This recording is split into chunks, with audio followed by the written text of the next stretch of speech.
Ayis Kashu Kalawuki.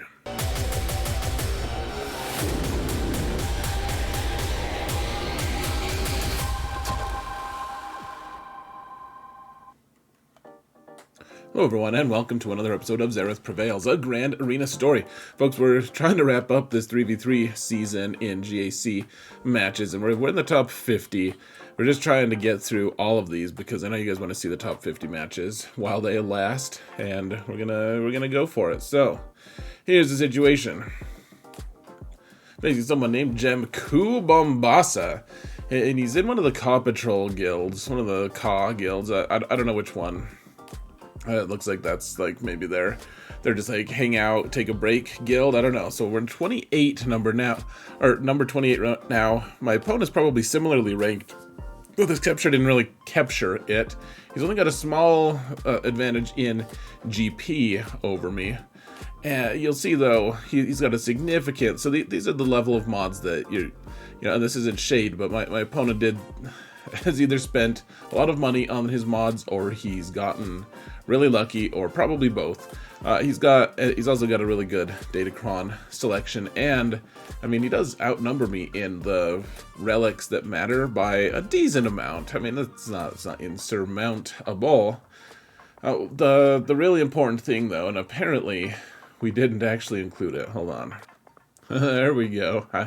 I don't normally do this slide, so apparently I put it in the wrong slot, which is hopefully not what he said. But the really important part, guys, he's on the right-hand side. I don't normally show this compare because it's not relevant on this account because I have all the Galactic Legends and all my opponents basically have all the GLs. He has Jabba and I don't, though. I'm not really even that close to getting it. And he did place it on defense. It's rather scary. Has the ultimate and everything. You guys get to see it. So here's the defenses that I placed approximately. I don't think these are the exact ones, but I didn't take screenshots, I'm sorry to say. And honestly, my apathy toward the end of this whole thing has been pretty expensive. Just starting a new job and everything. I didn't really do that much. In fact, these might be the actual defenses that I set, but they're not much different, folks. Here's what he placed. You can see in the front zone he put only Lord Vader with a really poisonous Darth, or just normal Maul, and Thrawn comp, and then Jabba there with Chrysanthemum and Boushh. Boushh. I don't know how to say. Heck. So he's got the Luke team. I mean it's a very strong front zone here, folks, as you can see. And then up top, it doesn't really let up. He's got the Dash team up there with Vandor and L3. I think that's the strongest Dash comp on defense, to be honest. He's got AdRad. He's got all the things, guys. The Darth Revan team really kind of was stumping me. I wasn't sure what to do against it, though I think you'll find that version interesting. I do also just want to point out, folks, that beyond mounting the algorithm, you should also stay tuned. I'm gonna be uploading my Point 9 video, my final match of the 3v3 season.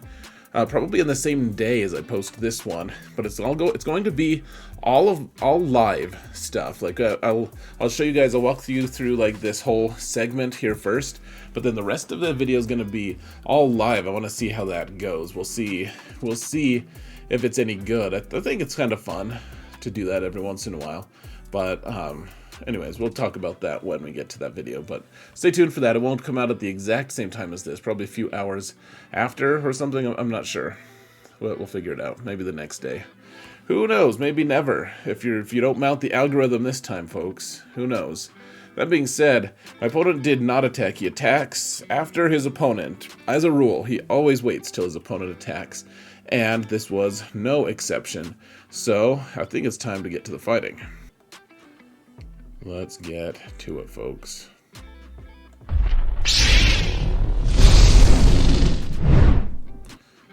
Okay, so he placed the Lord Vader team, and this forces me to use Supreme Leader Kylo. I don't really have much recourse here because the Fennec team that I've been using, even though it's kind of a gamble, it's nice as an off meta, but it's also it doesn't work here because Thrawn will either fracture Fennec or Bam, and then either way Maul is going, well, maybe not either way, but it's a 50-50 chance for then Maul to then, if he kills Bam right away, or if he fractures Bam right away, then Maul will just kill either Fennec or Bam or both, and then you're out of a team. Like, you can't win at that point. And so, it's 50-50 chance that you just lose immediately, and I wasn't really into those odds. And so I decided to use Supreme Leader Kylo here. The thing is, there's no tank here, so we can actually affect the outcome pretty well. Let's get to it, folks. So you want the cleanse on Kylo, because even though sometimes you'll be ability blocked for a long time against Lord Vader because he's got the Datacron that just keeps reducing his cooldowns and all of that, you want that initial shield with crew here. And let's see, we can't really stun. We can't stun Maul here. So I was like, you know what? Let's actually try. Let's try to get. I don't know, more like tenacity down on whatever his name is. Thrawn is fine. Yeah. So that crew was just there as an initial meat shield, because we need Watt here as he's a necessary component, because otherwise we'll just be healing immune and ability blocked and dots like crazy. Like we needed some kind of a shield, a meat shield, and crew is honestly like, we're not going to use him anywhere else anyways in this. So yeah, keep in mind that we're playing efficiency play as much as we can. So this fight is actually fairly painful for me, because it's almost a guarantee. Like I don't think there's much chance that Watt or crew survive this. Like if you play it 1,000 times, I would be surprised if Watt and crew survived even once in 1,000 attempts. Like I just don't think that's in the cards, especially Watt. I think Watt just for sure keels over. Maybe crew, there's some weird kind of circumstance where you can get enough damage on Maul before he gets everything to happen. Anyways, it's not really worth obsessing about. The vast majority of the time, it's going to just be a slappy fight between Lord Vader and Kylo. And so you want to realize that he is ramping his damage like crazy. He's getting his ult a lot. He is going to be ability blocking you half the time, because whenever he's in his ult, he's going to be doing his Force Crush thing, which gives you ability block. And so I'm constantly looking at can we wait until we get to our 3 turns of ult? That's going to help us a lot. If we can survive long enough. You see, this is another reason we really want that shield tech from Watt, is he also heals our protection, which is a non-negligible amount of healing. So we get our ult, so we have 3 turns of relative safety, and we need to, so we missed there, which is unfortunate, but it doesn't matter. Like all we're doing here, the swipe is the way we ramp our damage. If those of you who are kind of new to Supreme Leader Kylo, like that's just how we ramp our damage. And so we're just going, our offense is significantly increased now, and he's popping his ult every other turn, it feels like. So we eventually just pound him down, which is great. Good result. And now, all right, so we beat him for pretty poor banners, but now we have Jabba, and I've never faced Jabba, and I have Lord Vader for it. But you guys will have to see the live segment. I wasn't sure what to do. He has like dodge on him. Somehow Jabba is a dodgy fellow. But you guys will have to just see how this goes. The live segment, enjoy. Has 65% dodge. Well, yeah, I mean, I bet a lot of the Krons that we're going to be facing here have a lot of dodge on them. I mean, this one's not even level 9. It's just level 8.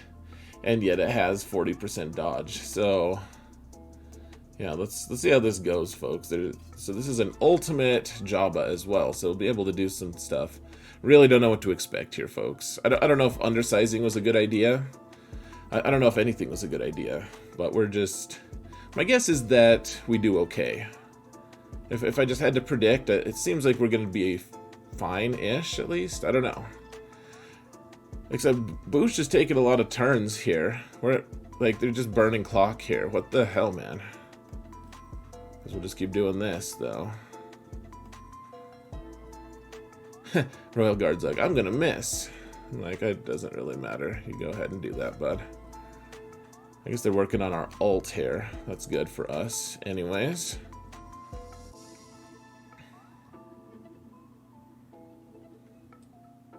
Lord Vader himself does not miss, correct? Just keep stacking these damage over times. Hopefully that'll happen. Hopefully something awesome will happen as a result.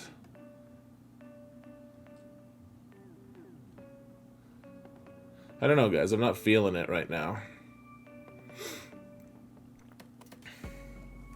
I can't believe we've already done a full minute and we've done like nothing here. This is crazy to me. Okay, so we've got ability block on Chrysanthemum, but it doesn't work on Boushh apparently. Just getting all these bonus turns. This is ludicrous, man. Don't like it. Don't approve.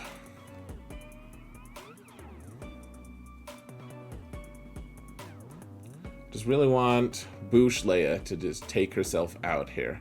Come on. Just keep doing lots of dots here, and eventually, maybe, she'll succumb. Or not. Maybe Chrysanthemum will die. Who knows?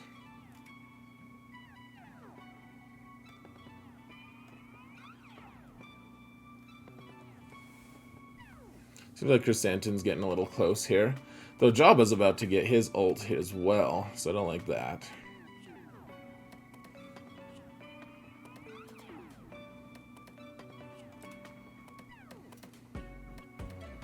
Okay, no healing on Chrysanthemum now.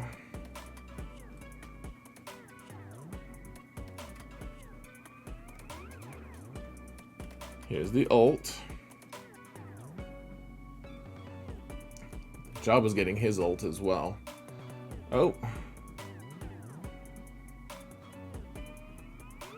Okay, so apparently he targeted Vader with that. Interesting.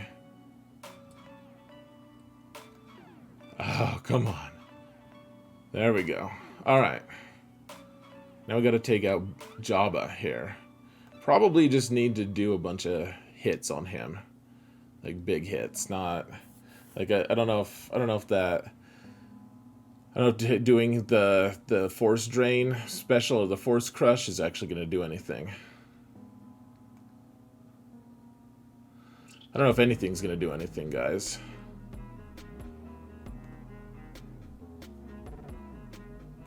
Oops, that was the wrong button.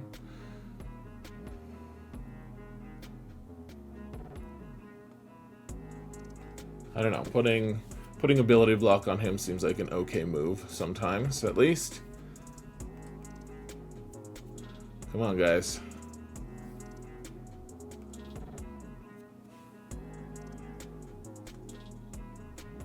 I don't like that he's taking so much time with his animations here. Don't appreciate that, Jabba. We got 1 minute left, guys.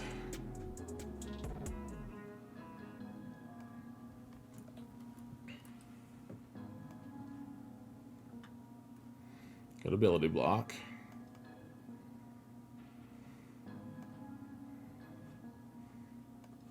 I don't know, guys. I feel like I need to be a control. Like I want to do. I want to hit auto, but I don't know if that's gonna be wise. To be honest, I don't know if we're gonna get through him, guys. I just don't know. It doesn't seem like we are. Okay, we're halfway there. Halfway through him. Let's get him. Come on. Don't let him heal. Are you kidding me?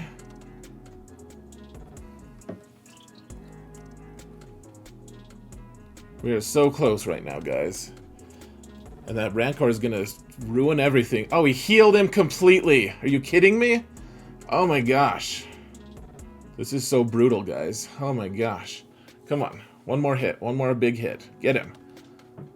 Oh, come on. One more then. One more. Ah! Never a doubt. 58. We were in control the whole time. Huh? That was rough, man. Relic 9, I think, would have gotten us. Oh, man. Never a doubt, folks.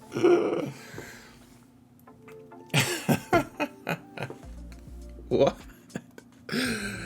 Oh, man. I'm like jamming the button. Oh, jeez.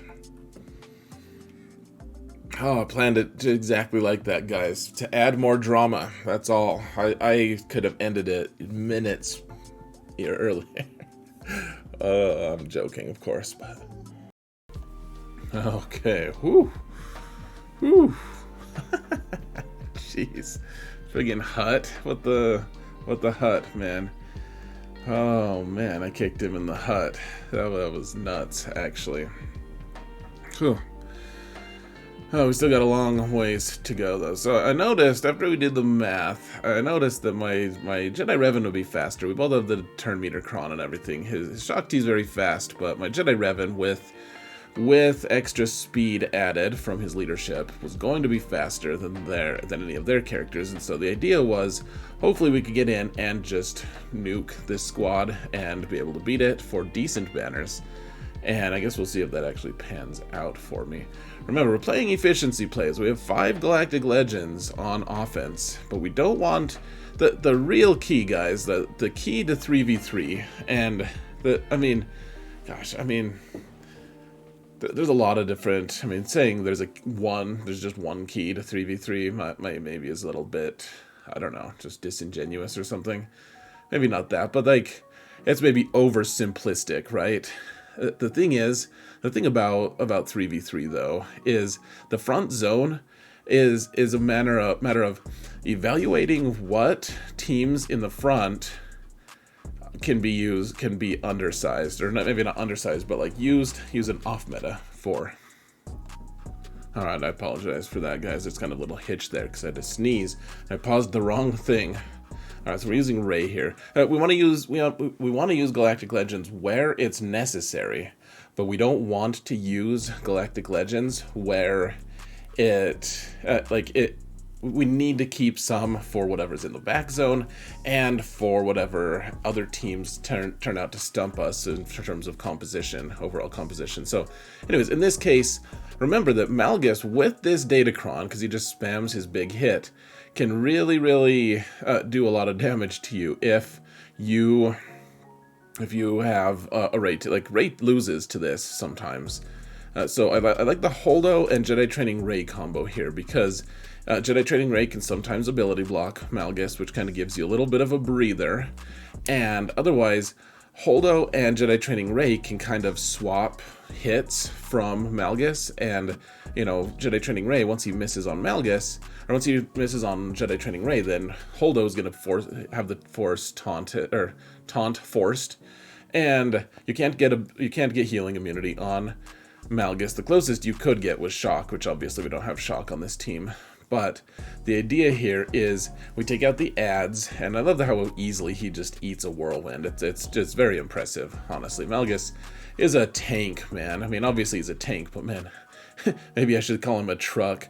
Let's use all the vehicles for him. He's a fire wagon. he's an airplane. All right, 56. Yeah, he's a Porsche. Just got rid of that Porsche. All right, you guys have seen this so many times, but honestly, here's kind of the silly thing. I've been wanting to work on my Inquisitors a lot. Really important that I get them worked on this account, but I'm holding them so I can make an unlock guide for you guys, for all you folks, so that when Grand Inquisitor gets here again, you can have a way to unlock. And I need a few fresh examples is the only thing that's kind of holding me back right now. And so I'm keeping everyone at Relic 5 because no one wants to have to put extra relics on the team. And so Inquisition work against General Skywalker even in 3s, but not the way I have them currently set up. And I'll just have to wait until hopefully next 3v3 season. Anyways, we got the 59 and got through that front zone with pretty decent banners. Anytime you get to get through with 550, that means you're fairly efficient. So I didn't actually in the video look at everything that was in there. No Galactic Legends in the back. So that's good. We have 2 or 3, I think just 2 Galactic Legends left available for us. But Yeah, we gotta take out this Mothra team. People can so consistently put Mothra on defense, and the thing is, I don't know. I don't know if that's a scouting thing or if he just didn't care, but Mon Mothma is a very scary team unless you have Iden. Even the scariest in 3v3, even the scariest Mon Mothma teams just totally taken to the cleaners by Iden, which is saying something considering how filthy they are. But even Kyle Katarni's like, I'm doing my cool thing, and then Iden's like, no, I'll just gun you down. In response, goodbye. I said good day. So here's something I've been really loving using Night Sisters here, guys, lately, because I have the Asajj Omicron, and I do have the Talzin Datacron. I can never tell how essential the Datacron is.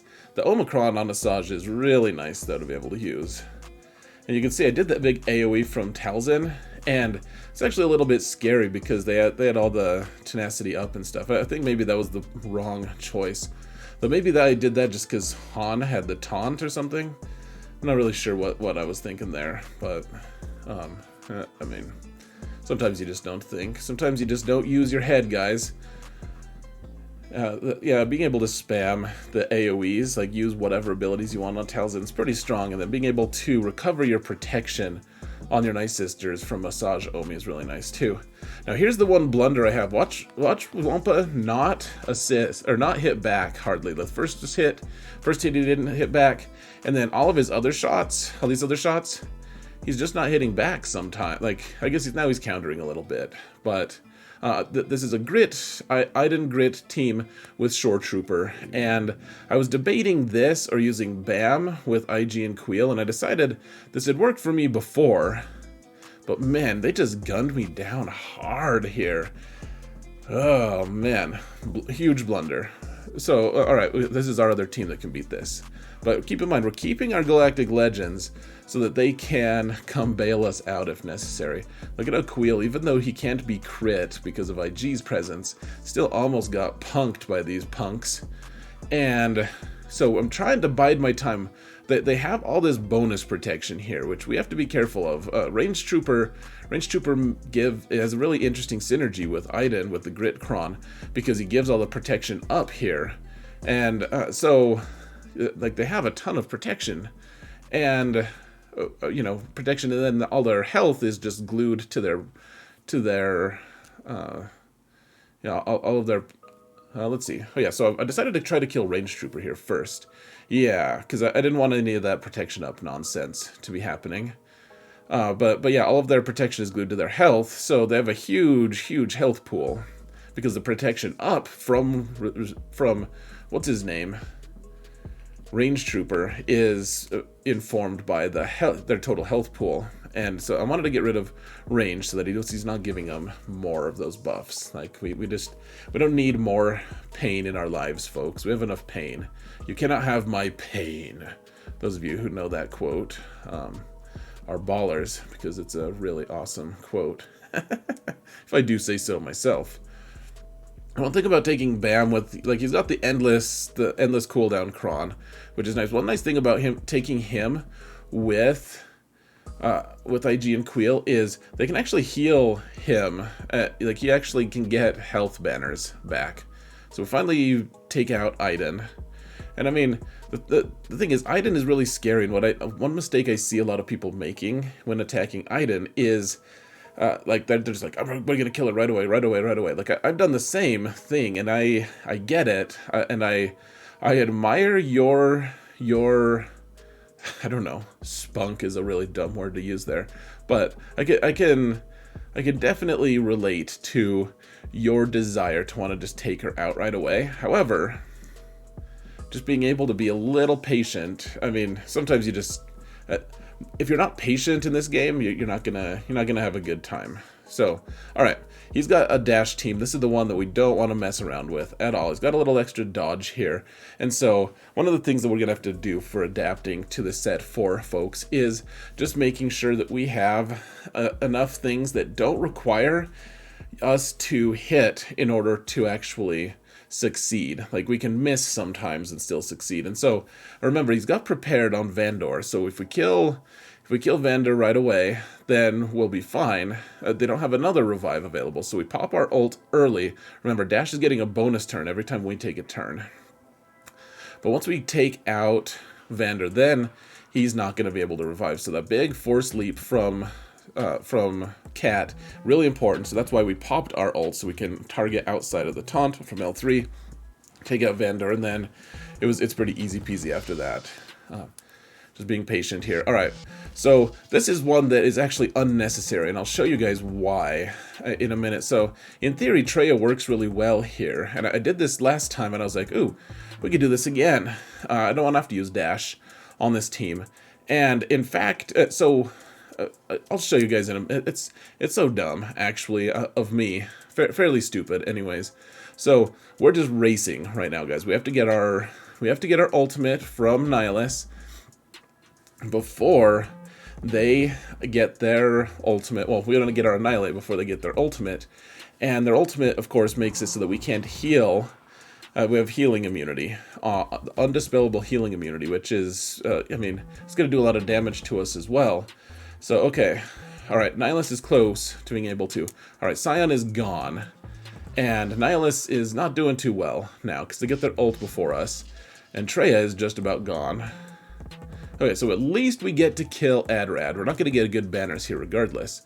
But, okay, and then they killed Traya. So look at how close Nihilus is to death here, folks. And it's like, please don't crit, because if he does crit, then he can't, then he'll get exposed, and then they'll do 20% damage and kill him. So please don't crit, and I guess we have to kill K2 here. But now, okay, alright. We can regen. One thing to keep in mind, though, their normal hits aren't doing damage. It's the only, expose is the only thing that can hurt us, really, because our health pool is like 1 trillion at this point. So, barely escaped that one. I don't want to try that again, folks. That was crazy. So, keep that fight in mind, though, because it was ultimately totally unnecessary that we have that level of sketch, or that pour of banners, for that matter. Now, here's one that I haven't done for a long time, folks. Thrawn with Vader and L3 versus a Darth Revan comp with Malak. Remember, we can't gain bonus turn meter with Darth Vader, but we're keeping Thrawn as lead so that when Revan gets does his big fear hit, he does it on L3 and he fears the leader, which is Thrawn and L3, and Vader is welcome to go do his thing. And then keep in mind, I noticed that I killed Talon first because I didn't want to kill Darth Revan first. I mean, you want to, of course, but it doesn't really work out that well because Talon will just revive him. So you have to be real careful there. Kill Talon first, and then you're good. Like, Merciless Massacre takes her out of stealth and everything. It's very fancy. And then keep in mind with Thrawn, you want to hand the turn to L3. It doesn't sound like it makes much sense, but L3 with as long as you have more protection than health on her, that she's going to be your best defense against Malak. So, I mean, I used to do that all the time before they nerfed Vader a little bit. So, yeah, all right. So, man, this is so dicey. Commander Luke here with versus the Hux team, and I've tried this before, trying to target Luke down and focus him down, and it doesn't really work that well. So, really, like, this, we're not dodging because we have a dodge con. We're dodging because we have all sorts of foresight on us, and you can eventually get him because he misses a lot. And if you can gun down that Vandor Chewie, if he puts blind on you, you're probably sunk. Now here's the surreality of the situation, guys. I decided to take Dash against this Inquisition team, and I was like, man, okay, this is perfect. Like, we opened the doors to be able to use Dash on one of these teams here, guys, because we used Traya on AdRad. And then it turns out, what we really wanted to do, because this actually turns into a really crazy, close fight, is we wanted to use Traya here anyways. Traya is perfect against this Inquisition team. Dash, not so much. You can see it's taken a while, man. I thought he was just going to gun him down, but he's really struggling a lot here, in fact. And if they kill Vandor, who's about a half health right now, even through his stealth, right, we're going to be in trouble. Not to mention their ability blocking us. They're doing all sorts of stuff. You know, it's like, can we even kill any of these guys? I'm not sure. Like, everyone's dazed. It's just this whole mess, guys. I'm like, I don't know if we can get through this. You know, they have a good datacron. They ignore all of their... They reduce all their cooldowns. Look at how fully they're healed right now. And it's been 2 minutes. Like, they're probably not going to kill us. But then again, maybe they will. I don't know. But Vandor doesn't like ramp his health or anything. He has a finite amount of it. He can heal his own health, which is nice. But, you know, and Landino can hide him a little bit, which is why we're taking Landino. But, yeah, you see, Vandor, if he had been hit there, who knows if he would have survived. But Traya would have beat this so easy. You just isolate Ninth Sister and take out either Grand Inquisitor and 7th and call it good. No problem. No issues. Just easy. Easy mode. Okay, finally we're able to get out from under that Ninth Sister taunt and kill 7th Sister. So now they can't heal. Well, I guess Grand Inquisitor has the health equalization thing, which is a nice heal, in fact. However, now he's alone. The cheese stands alone, folks. Anyone who calls this team bad is crazy, though. Inquisition are good. They just cost a lot of resources. Like too many, really, for how good they actually are. But okay, so my opponent was attacking at the last minute because I didn't give him much time, and he actually failed on my Starkiller team, which was fantastic result. I was like, okay, all right, our blunder with Wampa means we might maybe be able to beat this guy. Not sure. I mean, you have to remember, guys, people with a really good roster in 3v3. Well, in GAC, period. But a good roster and in the top 50 are just, they're so tough to budge, guys. They just are. Like, they're just really, you know, you can have both. It's not just like, oh, well, everyone with a good roster is a bad player. Like, he's got all the mods, all the good comps, and he's got all the teams and all the skill, man. It's crazy. So, all right, decided we need to be as efficient as we can here, folks, because he's being super efficient on us. So I decided to risk it a little bit. We're taking Nest here with the Grit Cron so that these guys won't be able to get through her huge health pool. And just decided I wasn't going to, even though there's tenacity down from IG-11. That was the really scary part, is tenacity down is somewhat terrifying for Nest. She doesn't want to have to cope with that. So finally get the repair thing gone, and now it's like, the thing is, Nest does ramp her damage pretty nicely against Sortie, because Sortie has she has a bunch of buffs that she generates, and yeah, it's IG is actually pretty good on this team, though. I have to say I'm impressed. Nest was not, however. 59, and alright, I think that's the final squad. Now we have ships, and we got to be as efficient as we can here too, folks. My opponent's not messing around. So we're gonna bring Profundity against Empire, and this is actually, so I don't know about against this specific build, but I will say this: the Empire is actually fairly sketch for Profundity. You'll have to see my next match. It can go sideways real quick if you're not careful. Look at all of our ability blocks. Look at all the stuff. I mean, we started by being able to take out that Vader's ship, which was nice, and then look at that. We didn't even have to deal with TIE Interceptor first. So, sure, let's try to take out this TIE Bomber right now while we can. And remember, we're doing some of the things that we're doing because we're on fire, and that means Rebels can't assist against the TIE or against Empire, or against anyone for that matter, if they're on fire, or at least when TIE Bombers sets them on fire. 96% toward our ult, which is nice. May as well just have Dash get the final little gap there, and gosh, so close to taking out the shuttle there. Of course, the TIE Pilot, the Interceptor, had to come in and steal some banners. However, we did get our ult. As you can see, cheeky Leia ran off with the ship, and we got Was that a 76 that we just got? Jeez. Yeah, that's right, because I only went in with 1 reinforcement. Alright, we're going to do the mirror match, because he has a higher relic level on his General Kenobi. So we want to be able to get our AoE off first. And so the idea here is maybe we can nuke Leia here. Leia, Snips is what I was talking about. But we do want the buff immunity on Anakin, so we can't go into stealth. Alright, do the AoE. Almost took out Snips there. Or at least took her out with the loyalty buff. And Anakin is real close. Maybe we can just get lucky here. Do the AoE. Nice. Took him out. And let's see, I don't really want Leia to...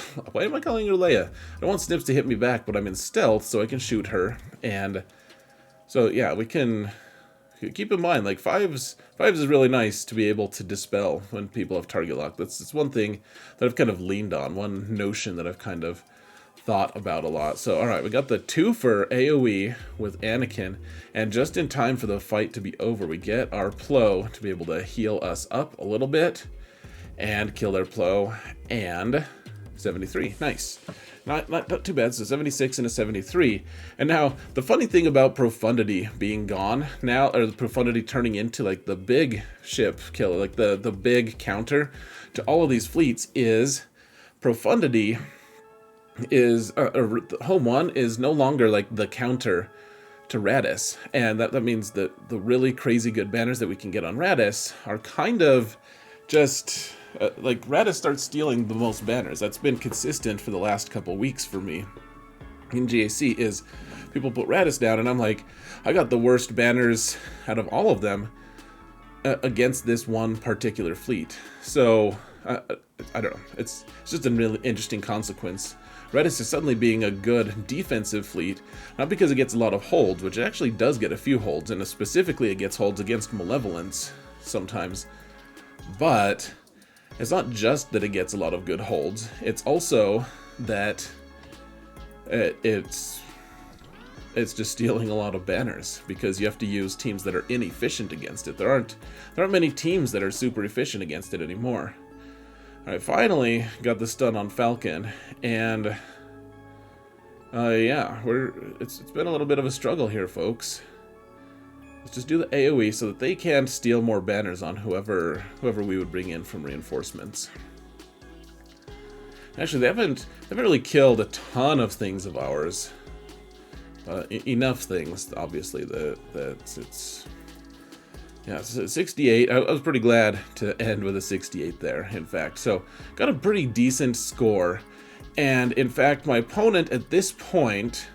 I needed, if he dropped 7 more banners, I think it was, or maybe it was 8, 7 or 8 more banners, he would actually, he would tie, or something. I mean, he'd win the tiebreaker, but I was like, man, he'll definitely drop 7 or 8 banners here. He's already dropped, 20 something, 29, something like that. I'm like, he'll definitely drop 7. So let's go see what the final results were, shall we?